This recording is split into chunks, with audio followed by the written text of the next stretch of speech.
Hello, church. This is Keith Fair, pastor for Faith Formation and Discipleship at St. Matthew Lutheran Church in York, Pennsylvania. We are part of the Evangelical Lutheran Church in America, and this is our Wednesday Bible study recording for Wednesday, August 19th of 2020, for the upcoming Sunday, August 23rd. This is the 12th Sunday after Pentecost, and we're taking a look at the gospel reading for this week, which is Matthew chapter 16, verses 13 through 20, which I'd like to read for you now. And I'm reading from the New Revised Standard Version of the Bible. Now when Jesus came into the district of Caesarea Philippi, he asked his disciples, "Who do people say that the Son of Man is?" And they said, "Some say John the Baptist, but others Elijah, and still others Jeremiah or one of the prophets." He said to them, "But who do you say that I am?" Simon Peter answered, "You are the Messiah, the Son of the living God." And Jesus answered him, "Blessed are you, Simon, son of Jonah, for flesh and blood has not revealed this to you, but my Father in heaven. And I tell you, you are Peter, and on this rock I will build my church, and the gates of Hades will not prevail against it. I will give you the keys of the kingdom of heaven, and whatever you bind on earth will be bound in heaven, and whatever you loose on earth will be loosed in heaven." Then he sternly ordered the disciples not to tell anyone that he was the Messiah. So I'd like to begin by telling you that I am not your preacher this weekend. We have a guest preacher, much as you can call a member of St. Matthew a guest, Pastor Doug Johnson, who is retired, formerly of congregation in Spring Grove and elsewhere.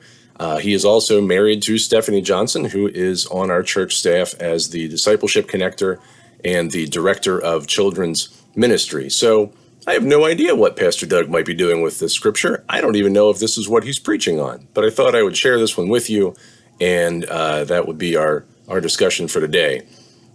So let's start by talking about where Jesus is.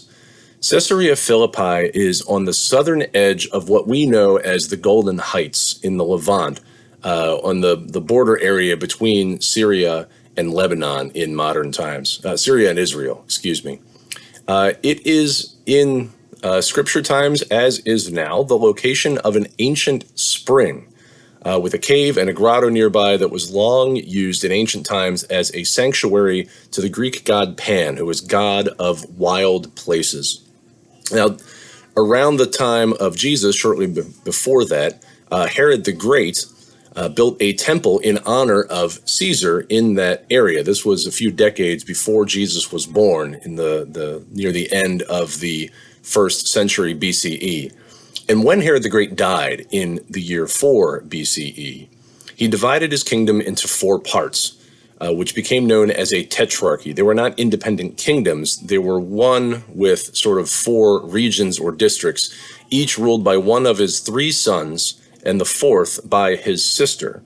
Now, the northernmost section of this tetrarchy was ruled by his son Philip, who built a city at the temple site and established it as his seat of government for his tetrarchy. He renamed the place Caesarea in honor of the emperor, Caesar Augustus, and also Philippi in honor of himself. So, when Jesus is in this region, he's asking the question, who do people say that I am? And the disciples have a number of potential responses that they have heard people say. There's John the Baptist, who we know from the story of Scripture in the New Testament, and who was recently gruesomely executed by Herod. They say perhaps Elijah, Jeremiah, one of the prophets. These are all prominent figures from the Old Testament. Now, what about Peter's answer to the question, who do you say that I am? He calls Jesus the Messiah, which Messiah is a Hebrew word coming from is a Hebrew word, which we know as the Greek version of that word, Christos or Christ, and it means anointed one. It's the title of the king. Kings didn't wear crowns in the ancient Near East. They were anointed with oil. They were set apart and made holy to God. And so Christ is Jesus's title as king. And also, Peter calls him the Son of the living God.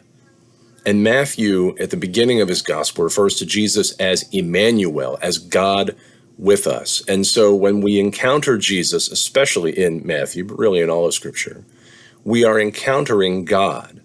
And so what Jesus says, we can count as what God says.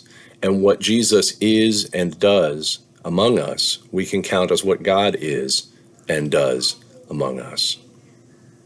And Jesus says to Peter that flesh and blood have not revealed this to you. Now, what has flesh and blood revealed to Peter? Well, using his own senses, like the senses of the other disciples, Peter had experienced things that Jesus had done. Peter had experienced through his sight. He has seen miraculous healings.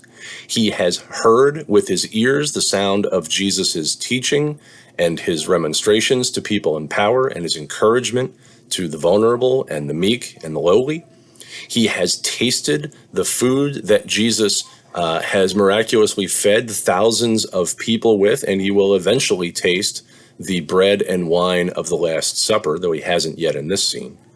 He has experienced Jesus's touch upon him personally, the hands on the shoulders saying, "Do not be afraid," the hand that held him up on the water when he began to sink beneath its surface as he tried to walk on it alongside Jesus.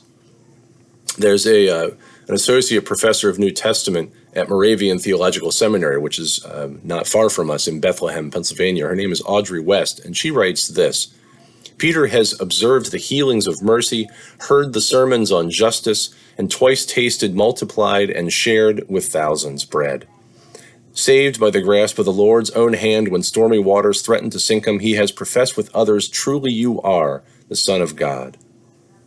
Sight, sound, taste, touch, through the flesh and blood of his own experience, Peter has learned much about Jesus. He is an excellent student. But we're also going to see right after this passage that one of the things that Peter excels at is not being very bright and at failing. So he is going to be challenged in his understanding of who Jesus is. We'll come to that in another minute.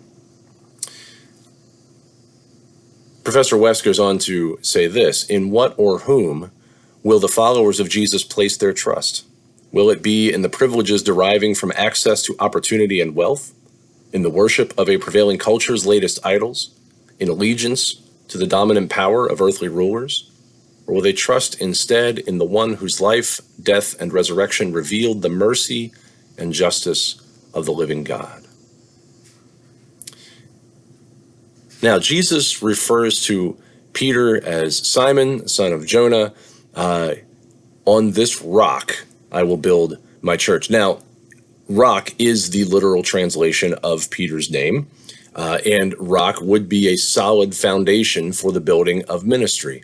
The phrase keys of the kingdom of heaven is significant in the understanding of the hierarchy of the Catholic Church, but it's also the authority to interpret Jesus's teaching. But there is a caution in that those interpretations, which in the ancient world, there were schools of Jewish theology which talked about these expressions of binding and loosing, that binding and loosing on earth, according to Jesus, would be binding and loosing in heaven. And these words are repeated in chapter 18 around the subject of a member of the community who refuses to listen to someone who's calling them out. And so what we do with that has implications for our lives, in our personal lives, and in the collective life of the church. This is a turning point in Jesus's public ministry in Matthew's gospel. And so we're left wondering, what does it mean to preach Christ? Christ is Lord, Christ crucified. And why does Jesus tell Peter and the rest of the disciples to not reveal that he is the Messiah? There's a lot of possibilities with all of that and a lot of things that we could say about it, but for now I'll just mention this: that sometimes we have to be patient with what we ourselves have found out before we try to pass it on to someone else, especially if they're just not ready to hear it yet. that we may have to figure out what to do with a piece of revelation ourselves before sharing it with others, that they may need to make that same spiritual journey that we did to arrive at that conclusion. Even at the end of Matthew's gospel, remember, some of the disciples doubt, even as they stand with him resurrected on the mountain. And Peter, as I said, is going to screw up his understanding of who Jesus is in the very next couple of verses of Matthew's gospel, refusing to listen as Jesus speaks of his eventual arrest and trial and crucifixion and death. And Jesus remonstrates him, saying, "Get behind me, Satan." And we see the rest of that scene rolls out. So those are some of the things that perhaps we'll be hearing about in this Sunday's sermon, or at least perhaps that we could be discussing when we meet online. We're starting this on Wednesday, August 19th of 2020. We're going to have 2 online discussions of the upcoming Bible study for this Sunday's sermon. We'll have one at 10 a.m. and one at 7 p.m. If you go to stmatt.org, you can find links to those meetings. Those links will only be active while the meetings are happening, so don't be afraid if you click on them at the wrong time. If the meeting's not active, they just won't take you anywhere. But I hope that we'll see you in one of those 2 conversations, Wednesday, August 19th at 10 a.m. or at 7 p.m. And again, you can find those links at stmatt.org. And until I see you then or elsewhere, be safe, be well, and God bless.